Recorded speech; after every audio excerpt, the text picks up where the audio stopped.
Okie dokie. So, this is an arena run. I've never got to 11 wins, or even 10 before now, so this was quite surprising. So yeah, I have done this commentary afterwards. Just how it turned out. It's been a pretty nice deck. We've got quite a lot of fours. Sometimes a bit hard to start, but we've had our Kel'Thuzard there, which has been doing us really well. Really nice. And yeah, only 2 weapons. It's sort of just been enough. A few lucky draws. And let's see what happens here. I won't tell you what the result yet. Uther versus Jane. Mage. That means it's not going to be too easy. I will fight with honor. And right from the get-go, there's no 2 or 3 drops. I have 5 2 drops I'd want to get and 5 3 drops I'd want to get out. So here I sort of decide, you know, probably not really wanting any of my 4 drops. I was doing this arena with a friend over Skype as well, so he was watching me. We're talking about what we want, and so we're sort of thinking, you know, I don't know, you know, I might not really want any 4 drops at all. Maybe it's too greedy. Should I keep that 1 4 drop or not? There's a good chance I'll get one. Totally full of 4 drops. I know me discussing it with my friend, wondering what the hell is going on. Should I keep it or not? I'm leaning towards throwing it away. I think he's leaning towards keeping it. And in the end, it looks like I keep it. So yeah, it's a nice solid 4 drop, and things didn't work out too bad. We've got 2 2 drops now. Really handy. Kel'Thuzard for later on.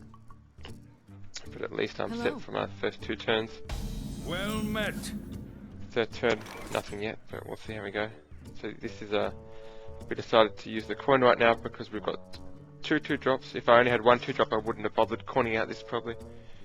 But yeah, right now on this turn, I can get out 1. I decide to go with the fairy dragon here, simply because the mage can't target that with any spells or anything, so I figure it's going to be our best bet here. Plus that also should trade well into whatever the mage might decide to put in front of us, whereas the Goblin Stalk might not do as well.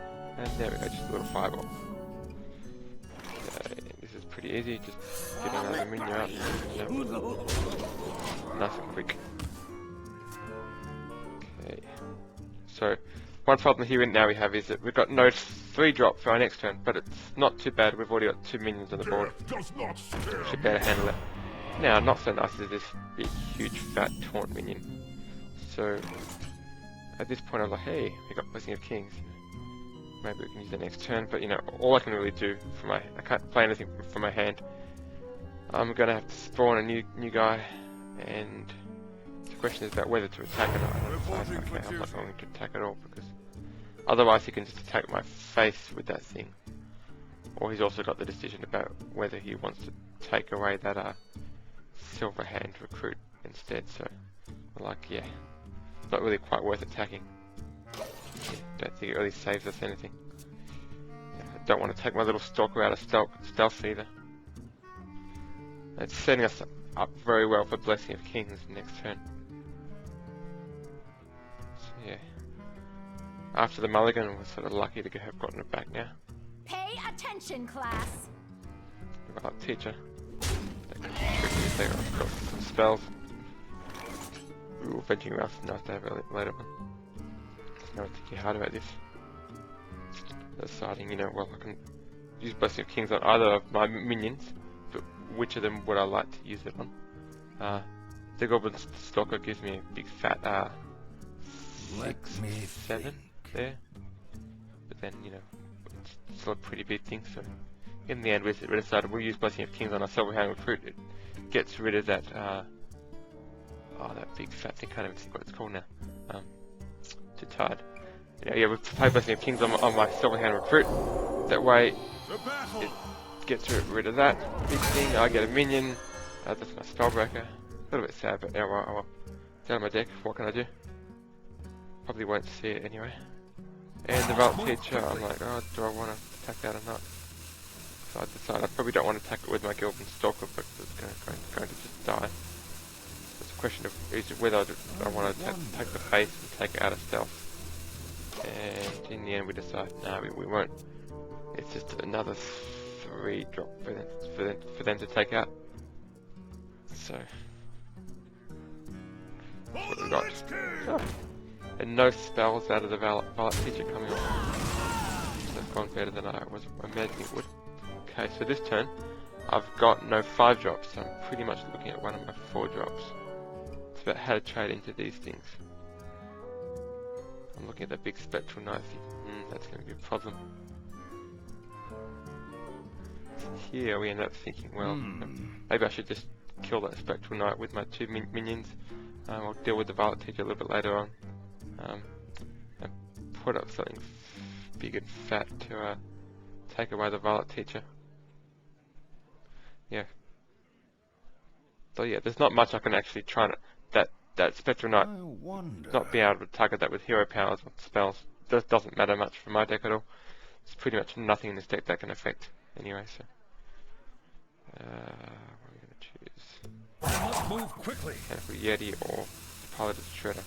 I had to choose between one of them. Paladin Shredder will die straight away, but Mechanical Yeti is a bit wrong for me. I decided to go with Paladin Shredder. The problem with the Mechanical Yeti is it does give the... like it does, I spit out a spare part, and while I'm ahead it's often not so good. So actually, yeah, in this point we've decided, hey, let's just get rid of that Valet Teacher. This really leaves the opponent up to have to do something. Yeah, actually, yeah, I noticed then that we did take out the Valet Teacher. And is it a spell coming? Still no spells. I'm like sort of surprised at this point. All these little spell things. And this is tricky because I want to hopefully try and kill them all. So I'm tossing up whether I should play my Avenging Wrath or not. It's a bit of luck, but like, I'm sort of guessing that I can take out probably 2 of those minions with it, and maybe kill off a 3rd. It's not a guaranteed thing. It's a little bit up in the air. Yeah.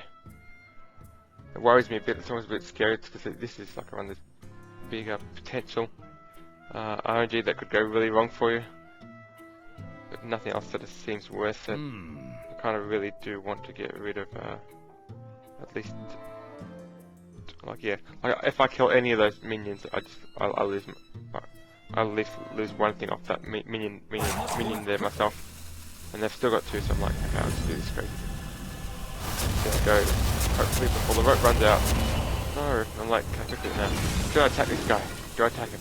Do I take him out? Do I take him out? It's like, he's pretty big. Probably better just take him out. Get rid of him. Doomslayer. Which is probably good for me. Because either the mage has to spend a lot of good spells just to get rid of it, just to put up another small minion, or like, they're not going to bother actually playing a single thing because it's, they're just going to get killed anyway. So there we go. That means that nothing on the board, and I get the first initiative. I get to start things off. I've got Kel'Thuzard coming up next on my next turn. So I'm like, okay, so I probably want to really try and get a nice big fat juicy board. So I'll be playing my hero power with these, but I've decided, hey, I can probably make the most of it with my Murloc Knight. So that'll give me 3 guys up, all up. This Murloc Knight. Yeah, Silverhand. Oh, yeah. Yeah, I think that's a Murloc Warleader, if I recall correctly. Which means my Murloc Knight is even bigger and fatter than usual. Still gets turned into a sheep anyway. But that's, it's always nice to get rid of some removal. Someday I'll be just like you. 4 mana. Murloc Knight. I want the sweetest bit here is, yeah, Kel'Thuzard's coming out. I'm sort of maybe slightly surprised they didn't just kill my Silverhand. It probably wouldn't make a difference for them, but on rare occasions, Silverhand Knights are a little tiny bit easier to buff. Probably doesn't really matter though. I'm like looking at this, that Twilight Guardian's tempting because of its taunt, but it's also like maybe I'm just better off playing a big juicy Kel'Thuzard And I'll take out that Sorcerer's Apprentice and get my Murloc War Leader back. Not much to get back from it, but yeah, get Kel'Thuzard out. And we go. Kill a minion. And here comes back my Murloc War Leader. So this is going to get hard for this mage now. Depends if they got another big removal for Kel'Thuzard. Or trying to lower my faith. And, conveniently, I have a big game hunter in my hand. Very conveniently. So yeah, it makes it very hard for them. They're probably hoping that somehow I'd have to like trade in my Kel'Thuzard and my Murloc War Leader just to get rid of that thing, or at least use it to for them to use it to kill my Kel'Thuzard. But no, I just got rid of it quickly. And then I decided, you know, I probably got Twilight Guardian or the other dragon there. But yeah, Twilight Guardian seems good in my plan. Gets the battle cry working. Gets an upper taunt for me. It's slightly vulnerable. Oh, it's not. This isn't vulnerable to a lot really at all. Yeah. Even a flame strike just means that I just get almost everything back. It dies. What's it gonna be? Look, I've got a shiny Murloc. Doing absolutely nothing for us. He decides to kill it. So I'm guessing they've probably given up at this stage. That's a GG there. Well played. Same, I got old well played. Attack the I said, no, I want to hit the dragon. Attacking. Kaboom. And I am lucky Paladin was... Sorry. I'm sorry, Paladin, I think that was over for you. But yeah, lucky for me. You've claimed the top 3 more than arena my prize.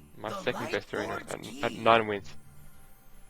Let's see what's inside. Let's see what's inside.